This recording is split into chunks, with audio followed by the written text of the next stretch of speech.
अस्सलामुअलैकुम नाजरीन, the secrets में खुशामदीद। नाजरीन, बिल गेट्स माइक्रोसॉफ्ट विंडोज़ के सारिफीन इस नाम से बखूबी वाकिफ़ होंगे। ये वो शख्स है जो कि माइक्रोसॉफ्ट कॉरपोरेशन का बानी है। इस शख्स का शुमार दुनिया के अमीर तरीन लोगों में होता है।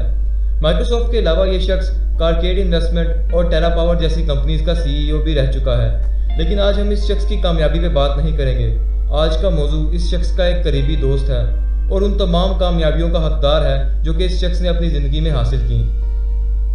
नाज़रीन, अगर आपको ये वीडियो पसंद आ रही है तो हमारे चैनल को लाजमी सब्सक्राइब कीजिए और बेल के आइकन को भी दबाइए ताकि हमारी हर वीडियो का नोटिफिकेशन आप तक पहुंचता रहे। शुक्रिया। इस शख्स का नाम गैरी किल्डल था। आए नाज़रीन, देखते हैं कि गैरी दरअसल कौन था और इसने बिल गेट्स की ज़िंदगी को किस तरह बदल दिया।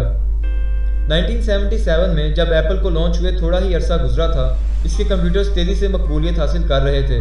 ख़ास तौर पे एप्पल का एप्पल II नामी एक कंप्यूटर अपने दौर का सबसे जदीद कंप्यूटर बन चुका था। इसके अलावा IBM जैसी कंपनीज भी मौजूद थीं और काफ़ी तेज़ी से आगे आ रही थीं। लेकिन एप्पल की बढ़ती मकबूलियत की वजह से ये भी एप्पल II जैसा एक कंप्यूटर बनाना चाहती थी। एप्पल II जो कि एक ख़ास किस्म के ऑपरेटिंग सिस्टम के तहत चलता था, IBM को भी अपने कंप्यूटर्स के लिए ऐसा ही ऑपरेटिंग सिस्टम चाहिए था। उस दौर में माइक्रोसॉफ्ट नाम की कंपनी मौजूद तो थी, इसे बिल गेट्स ने खुद शुरू किया था, लेकिन ये कंपनी सिर्फ कंप्यूटर लैंग्वेजेस को डिज़ाइन करती थी। IBM ने इन्हें एक ऑपरेटिंग सिस्टम बनाने का कहा।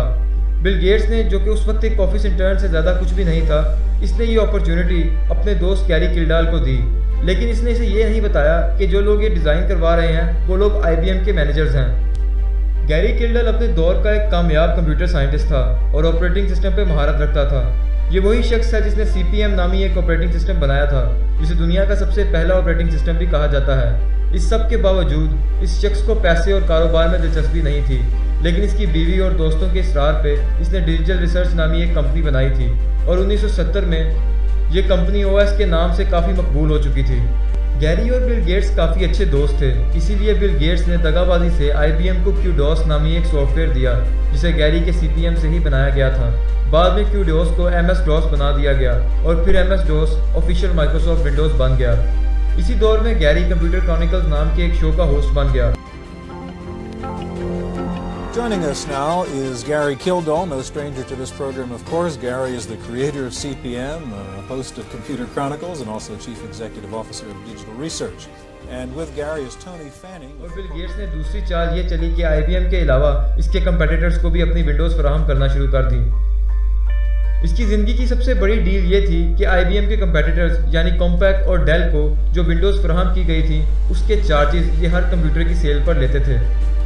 गैरी की सबसे बड़ी गलती ये थी कि इसने अपनी तरफ आने वाले मौके को नहीं पहचाना, जिसे बिल गेट्स जैसे चालाक और कारोबारी ज़हन रखने वाले शख्स ने पहचान लिया और इससे हज़ारों डॉलर कमा लिए। इसके अलावा गैरी का सॉफ्टवेयर CP/M, जो कि उस वक्त $240 में मिलता था, इसे बिल गेट्स ने महज $40 के एवज बेचना शुरू कर दिया।